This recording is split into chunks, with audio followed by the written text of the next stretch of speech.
उन्हाळा सुरू झाला की आपण सर्वजण आंबा पिकण्याची वाट पाहत असतो। दरवर्षीप्रमाणे एखादा आंबा बाजारात आला की तो खरेदी करण्यासाठी लोकांची मोठ्या प्रमाणात गर्दी बघायला मिळते। सध्या आंब्याचा हंगाम सुरू झाला आहे। अशातच राज्यासह परदेशातून देखील आंब्याला मागणी वाढू लागली आहे। युरोप, अमेरिकेसह 50 पेक्षा जास्त देशांमध्ये प्रत्येक वर्षी आंबा निर्यात होत आहे। गेल्या वर्षी 25,259 टन आंब्याची निर्यात झाली असून 411 कोटी रुपयांची उलाढाल झाली आहे। एकूण निर्यातीमध्ये 60% वाटा एकट्या महाराष्ट्र राज्याचा आहे। आंबा ही प्रत्येक भारतीयाची प्रथम पसंती आहे। परदेशात स्थायिक झालेल्या आपल्या देशातील लोकांना काही दशकांपूर्वी आंबा निर्यातीची सुरुवात झाली। आता विदेशी नागरिकांनाही आंब्याची चव आवडू लागली आहे।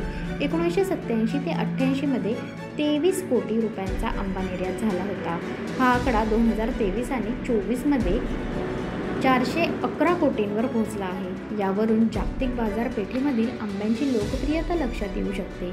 शासनाने देखील आंबा निर्यातीला प्रोत्साहन देण्यासाठी आवश्यक त्या सुविधा पुरवण्यास सुरुवात केली आहे। आंबा पिकवण्याची अत्याधुनिक पद्धत, निर्जंतुकीकरण ते वाहतुकीपर्यंतच्या सुविधेपर्यंत प्रत्येक गोष्टीकडे लक्ष दिले जात आहे।